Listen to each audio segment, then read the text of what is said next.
लगता है दीपक रंजन जी, ये तो मास्टर स्ट्रोक लोग बता रहे हैं कि गरीबों को 5 किलो फ्री राशन देने की योजना अगले 5 साल के लिए बढ़ा दी गई। अब आप लोग क्या करेंगे? देखिए ब्रजेश जी, हमारे संरक्षक आदरणीय श्री मुलायम सिंह यादव जी ने एक नारा दिया था कि रोटी कपड़ा सस्ती हो, दवा पढ़ाई मुफ्ती हो। ये समाजवादियों का शुरू से नारा रहा है और आज भारतीय जनता पार्टी की सरकार को शर्म आनी चाहिए कि ये अपनी सरकार के आखिरी वर्ष में चल रहे हैं, 10 साल ये अपना पूरा करने जा रहे हैं और आज भी ये बात कर रहे हैं कि हम 80 करोड़ लोगों, 130 करोड़ की जनता में 80 करोड़ लोगों को मुफ्त राशन की बात कर रहे हैं। आदरणीय ब्रजेश जी, आपने इनका ये नवंबर वाला, अभी मैं समझता हूं शायद प्रधानमंत्री जी ने जो भाषण दिया था जिसमें ये चिल्ला चिल्ला करके कह रहे थे कि हम 80 करोड़ लोगों को 130 करोड़ में हम उनको जो है मुफ्त राशन देने का काम करेंगे। मैं चाहता हूं आदरणीय ब्रजेश जी कि आप इनके 2022 वाला भी भाषण चलाइए, जब इन्होंने इसको कहा था कि रेवड़ी बांटना, ये लोग कहीं ना कहीं विपक्ष के लोग जो है वोट बटोरने के लिए ये लोग रेवड़ी बांटने का काम कर रहे हैं और इससे सबसे ज्यादा अगर कोई आहत हो रहा है तो हिंदुस्तान का नौजवान आहत हो रहा है। आज उनकी बातें कहां चली गई?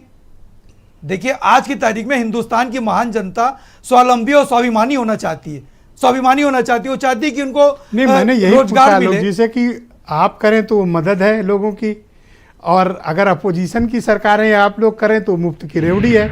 आप क्या डिफरेंस पाए दोनों? देखिए ब्रजेश जी, हमने कहा और दूसरा, गरीबों को 5 किलो राशन मिल रहा है तो क्यों विरोध कर रहे हो भैया? हमारा यही नारा था ना कि रोटी कपड़ा सस्ती हो, दवा पढ़ाई मुफ्ती हो। कि जिस चीज को आपको सबसे ज्यादा आवश्यकता है कि स्वास्थ्य की दिशा में क्या कर रहे हैं, महंगाई की दिशा में क्या कर रहे हैं, पढ़ाई की दिशा में क्या कर रहे हैं, अगर लिटरेसी दर इसी तरीके से बढ़ती रहेगी। और ब्रजेश जी, जब इतना ज़्यादा जो है ये इस तरीके से लोगों को राशन दे रहे हैं, उसके बाद भी हंगर इंडेक्स में हम डे बाई डे पायदान चढ़ते क्यों जा रहे हैं? आज 125 देशों में हिंदुस्तान 111वें पायदान पे है। आपको आपत्ति किस विषय पे? ये 5 किलो राशन पे है या इनकी स्कीम के तरीके पर है? नहीं, ये देखिए, ये हर चीज का राजनीतिक लाभ लेना चाहते हैं, इनकी टाइमिंग पे आप गौर भैया यहाँ समाज सेवा कौन करने आया है?